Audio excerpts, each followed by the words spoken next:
देश विदेश की सभी खबरें जानने के लिए हमारे चैनल को सब्सक्राइब करें, बेल आइकन दबाना बिल्कुल भी ना भूलें, क्योंकि हर खबर पर है हमारी पहली नजर। नमस्कार, कॉबैक बुलेटिन न्यूज में आपका स्वागत है। मैं हूँ हिना इकबाल खान। चलिए बात करते हैं आज की खास खबरों की। खबर हल्द्वानी से है। कहते हैं जब गुस्सा मन के अंदर काफी समय से पनप रहा हो और लाख दबाने के बावजूद जब वह सहन की सीमा पार कर ले तो वह फूट पड़ता है और तब उसके परिणाम भयावह ही होते हैं।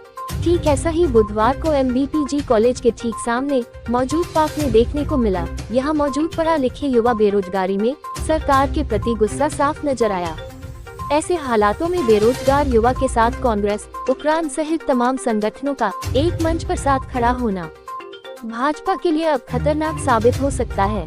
युवा उन्माद भड़क गया है और सरकार की KPSS परीक्षा सहित UU कोऑपरेटिव बैंक सहित तमाम सरकारी महकमों में अपनों और चहेतों की नियुक्तियों के पर्दाफाश के बाद अब सरकार की जीरो टॉलरेंस वाली बात पर बट्टा लग चुका है। इसी तरह पूरे राज्य में अंदर ही अंदर सरकार के प्रति चिंगारी भड़की हुई है। इस चिंगारी को भड़कने से रोकने के लिए धामी सरकार पूरी जुगत लगा रही है, मगर कहीं न कहीं अपनों को बचाने का प्रयास भी कर रही है। और यही वजह है कि 21वीं सदी का युवा चिकनी चुपड़ी बातों में नहीं, वह सीधा एक्शन चाहता है। ऐसे हालातों में अब भाजपा के पास फेंकने को कोई पासा नजर नहीं आ रहा है। भाजपा के शीर्ष नेता इस खाई को पाटने की कोशिश तो कर रहे हैं, मगर विफल ही नजर आ रहे हैं। भर्ती घोटालों को CBI जांच की मांग कर रहे हैं। युवाओं का स्पष्ट तौर पर कहना है कि आखिर कब तक बकरे की अम्मा खैर मनाएगी। युवाओं को छलने वाली सरकार के दमन का वक्त अब नजदीक है। लाख असल मुद्दों से वह आम जनता को गुमराह कर ले, मगर प्रदेश के युवा ने अब धनुष की प्रत्यंचा खींच डाली है। बहरहाल महाआक्रोश रैली में पहुंचे युवाओं और नेताओं ने क्या कुछ कहा, आप भी खुद ही देखिए। फिलहाल खबरों में इतना ही। आप देख रहे हैं हल्द्वानी से समीया आलम की रिपोर्ट। ऐसी ही छोटी बड़ी देश विदेश की खबरें जानने के लिए हमारे चैनल को सब्सक्राइब करें, शेयर करें, बेल आइकन दबाना बिल्कुल भी ना भूलें, क्योंकि हर खबर पर है हमारी पहली नजर। आंदोलन करने के लिए सड़क पर आने के लिए मजबूर है और यह सब कुछ भारतीय जनता पार्टी के सरकार में हुआ है। और मेरा निश्चित रूप से मत है, चाहे वो अधिनियम चयन सेवा आयोग हो, चाहे अन्य विभागों की भर्तियां हों, इसमें भारी घोटाला हुआ है।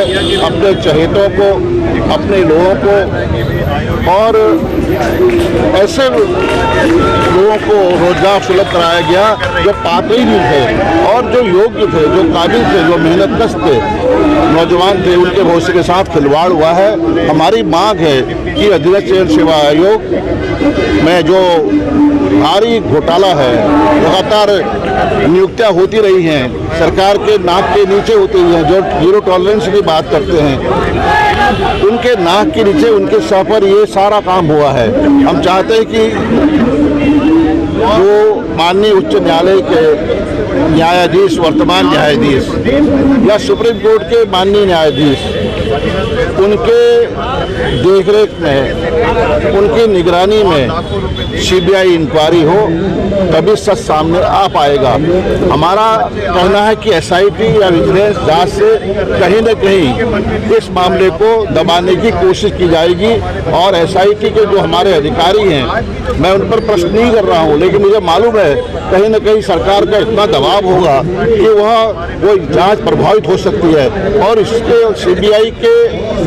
CBI नहीं, हम चाहते हैं कि इसकी सिटिंग जज से जांच हो, की निगरानी में जांच हो, सच सामने आ सके और इससे नीचे कोई समझौता नहीं करेंगे। आप अपने निश्चित रूप से मैंने कहा है, पहले भी कहा है, आज भी कह रहा हूँ, आपके सामने कह रहा हूँ, सबके सामने कह रहा हूँ कि 2002 में मुझे प्रथम निर्वाचित विधानसभा का अध्यक्ष के रूप में सेवा करने का अवसर प्राप्त हुआ है और मेरे समय भी नियुक्तियाँ हुई हैं, इससे भी मैं इनकार नहीं कर रहा हूँ। लेकिन मैं चाहता हूँ कि 2002 से लेकर 2007 तक 5 वर्ष के कार्यकाल में जो भी नियुक्तियाँ हुई और सरकार चाहे तो उसकी जांच कर सकती है। तरीके से पुलिस प्रशासन आप देखेंगे किसी भी तरीके से कोऑपरेट नहीं कर रहा है।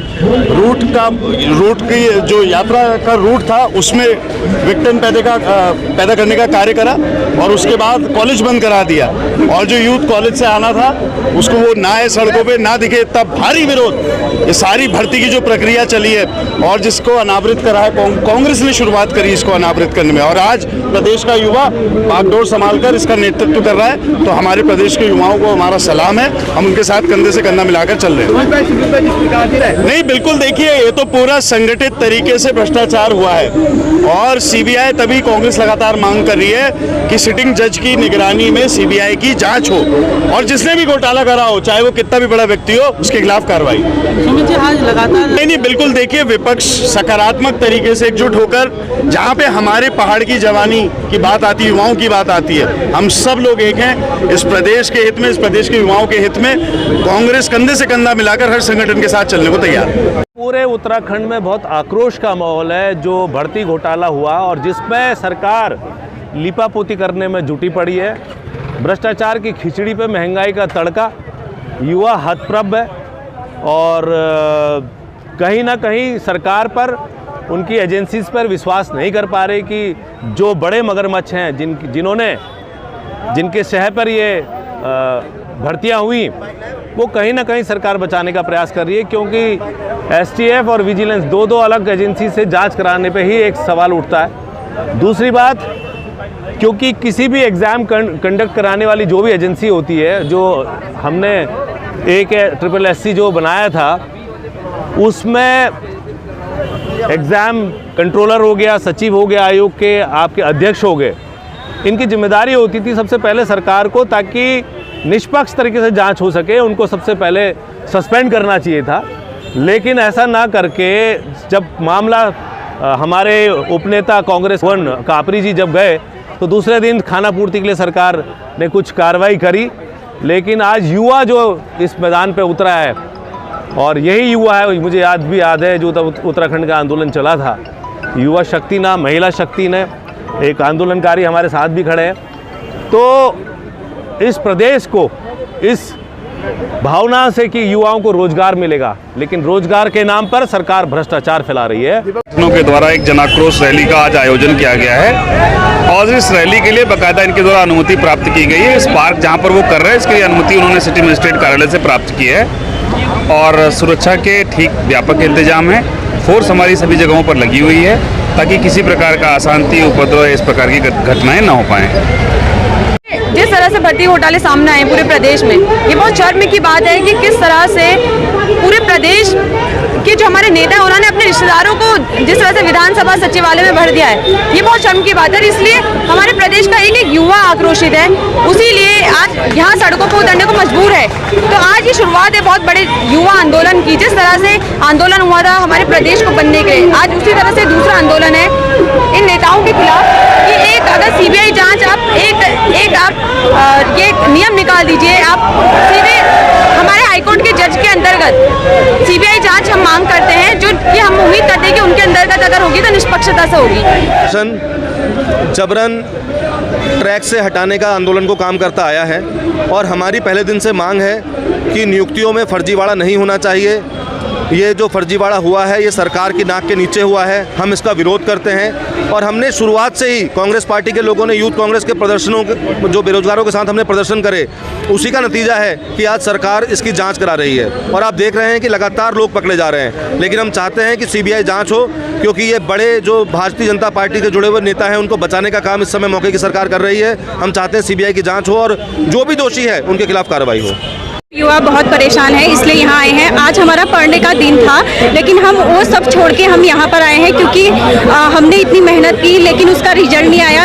अगर हम देखते हैं कि वीडियो भर्ती जो है उसको रद्द होनी चाहिए सर, क्योंकि उसमें जो है अगर भ्रष्टाचार नहीं भी हुआ है, जो नॉर्मलाइजेशन के चक्कर में है 60 से 70 नंबर अपने आप बढ़ गए हैं सर, क्योंकि मेहनत सबने की है। इसलिए मैं चाहती हूँ कि वीडियो भर्ती रद्द हो, और जितनी UKSSC की सारी भर्तियाँ हों उसमें सीबीआई जाँच होनी चाहिए। हम मुझे उम्मीद है कि माननीय मुख्यमंत्री जी हमारी बात सुनेंगे। मेरा नाम दया कपकोटी है। थे उस टाइम पर इन राजनीतिक दलों ने कहा था कि हम युवा सरकार बना रहे हैं। भले उस टाइम पर 45 साल के लोगों को इन्होंने मंत्री बनाया, विधायक बनाया, और आज के टाइम में जो असली युवा है, जो 18 साल से 42 साल के बीच का है, वो आज बेरोजगार बैठा पड़ा है। वो कहीं पे पकोड़े तल रहा है, पकोड़े तलने के लिए भी उसके पास इन्वेस्टमेंट के लिए पैसा नहीं है। हमारा उत्तराखंड 2000 में बना था, कितने लोगों ने इस उत्तराखंड को बनाने के लिए शहादत दी, उसके बाद भी आज उत्तराखंड की जो शहादत हुई है, जो उसकी कुर्बानियां दी थी, वो सफल नहीं हो पाई। आज उत्तराखंड में बेरोजगारी है, शिक्षा व्यवस्था बदहाल है। अगर सरकारी स्कूलों में चले जाएं तो सरकारी स्कूलों में आज के टाइम पे न तो अच्छे टीचर हैं और न ही अच्छे स्कूल हैं। बात सरकार यूं लेंगे लाभ कैसे मिलेगा जब यहाँ पर चाचा भतीजे फूफा मामा मौसी को नौकरी देंगे तो कैसे लाभ मिलेगा? ऐसे लाभ नहीं मिलता। लाभ देना होगा तो एक अच्छी नीति अपनानी होगी और भ्रष्टाचार को खत्म करना होगा। मेरा नाम पंकज पपने है। हल्द्वानी में आया हूँ और एक बेरोजगार बंदा हूँ। मैं चाहता हूँ, पूछता हूँ सरकार से कि जो आज हमारे घोटाले हो रहे हैं ये क्यों हो रहे हैं, और जो ये घोटाला करा रहे हैं इनको क्यों ना पकड़ा जा रहा है। ये छोटे मछलियों को पकड़ा जा रहा है। जो बड़ी मछलियाँ हैं, ये हाकम सिंह तो छोटी मछलियाँ है, हाकम सिंह भी बड़ा मछलियाँ यहाँ पे है अभी। और हम जानते हैं कि इनके तहत CBI जाँच करके और हमारी जो परीक्षा में धांधली की है इनके तहत कार्रवाई की जाए। और जो बड़े पोस्ट हैं, देखते हैं हम कि विधानसभा में बैकडोर की भर्तियां की है, क्या हम उस लायक विधानसभा लायक हम नहीं है? हमारे युवा इतने साथी हमारे बेरोजगार बैठे हैं, क्या अपने भतीजावाद या भाईवाद क्यों कर रहे हैं? हम सरकार से पूछते हैं, क्या विधानसभा में इन्हीं के लिए पोस्टें हैं, हमारे लिए नहीं है क्या? मेरा संदीप रावत, मैं सल्ट अल्मोड़ा से हूँ और मैं अपनी बात रखना है। ओंकार इतनी बड़ी मात्रा में युवा आक्रोशित है तो जरूर एक बहुत बड़ा मामला सामने जो UKSSC में घूसखोरी 20-20, 25-25 लाख रुपए में नौकरियां बेची जा रही है। इनके पीछे जो नकाबपोश नेता है, जो मगरमच्छ है, उनको सामने लाके जेल के पीछे डालने के लिए आज ये युवा सड़कों पे आए हैं। एक वो वक्त था जब उत्तराखंड बनाने के लिए लोग सड़कों पे आए थे, आज उत्तराखंड बचाने के लिए लोग सड़कों पे आए हैं। सबको पता है कि उत्तराखंड के अंदर तानाशाही सरकार चल रही है। अगर यहाँ पर कोई भी कुछ करता है तो उसके खिलाफ मुकदमा हो जाता है। लेकिन मैं सभी लड़कों को बधाई देना चाहता हूँ, कम से कम उन्होंने यहाँ पर इकट्ठा होने का तो एक साहस जुटाया। और दूसरी बात रही यहाँ पर रैली की, इनके हकों पर डाका मारा जा रहा है। जो उत्तराखंड के नौजवानों को जो रोजगार मिलना चाहिए वो बिहार के लोगों को मिल रहा है। जो उत्तराखंड के हमारी महिलाओं को मिलना चाहिए वो हरियाणा की महिलाओं को मिल रहा है। मतलब आप उत्तराखंड के अंदर देखो, UK TPSC का मामला हो, विधानसभा भर्ती का मामला हो, जितनी भी भर्तियां हैं सब में भ्रष्टाचार है। कोई अपने बिहार से आदमी को लिया रहा है। पता उत्तराखंड के नौजवान मर गए क्या? उत्तराखंड का एक नौजवान ऐसा नहीं है जो बिहार के लोगों को लाया जा रहा है। क्या बिहार के लोगों को यहाँ पर ये बिहार के लोगों ने राज्य बनाया? क्या अरविंद पांडे की क्या वो है हैसियत जो उत्तराखंड के आंदोलन में उन्होंने क्या योगदान दिया बताइए आप? और वो बिहार के अपने भाई भतीजों को यहाँ नौकरी कर दी। और मैं दूसरी बात एक और बात कहता हूँ, माननीय उत्तर प्रदेश के मुख्यमंत्री जी तमाम जगह बुलडोजर चला रहे हैं। उत्तराखंड के अंदर लाखों बेरोजगारों भविष्य को युवाओं का जो भविष्य चौपट किया है, मूसा जो मास्टरमाइंड है उसके घर में अभी तक बुलडोजर क्यों नहीं चला? उत्तराखंड के लोग देखना चाह रहे हैं कि आपने माफियाओं के घर में बुलडोजर चला है, लेकिन मूसा के घर में बुलडोजर कब चलेगा? ये हम लोग उत्तराखंड के लोग चाहते हैं। वही बात करी जाए। नहीं, देखिए उत्तराखंड राजनीति हमेशा भेड़ी चढ़ी है, लेकिन मैं तमाम लोगों से निवेदन कर रहा हूं, यहाँ पर जितने भी हमारे भाई बंदा हैं इसको नॉन पॉलिटिकल बनाओ। किसी हो सकता है इसमें सरकार के साजिशकर्ता भी लोग हमारे बीच में हो सकते हैं। ये आंदोलन जो है सफल होना चाहिए।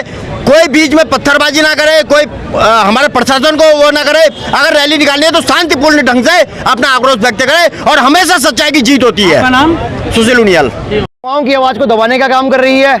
हम यहाँ एक हफ्ते से रैलियों की तैयारियां कर रहे हैं और आप देख सकते हैं कि पुलिस बल कितना खड़ा है। क्या सरकार हिटलरशाही पे उतर गई है? साथियों, UK TPSC का उत्तराखंड के इतिहास में इतना बड़ा स्कैम हुआ। उत्तराखंड बिहार बनने को तैयार है। बिहार में आज से पहले बिहार में ऐसे स्कैम आते थे जो आज उत्तराखंड में आ रहे हैं, और इसके बाद भी ये युवाओं को अपना आक्रोश तक प्रकट नहीं करने देना चाहते। ये सरकार क्या चाहती है?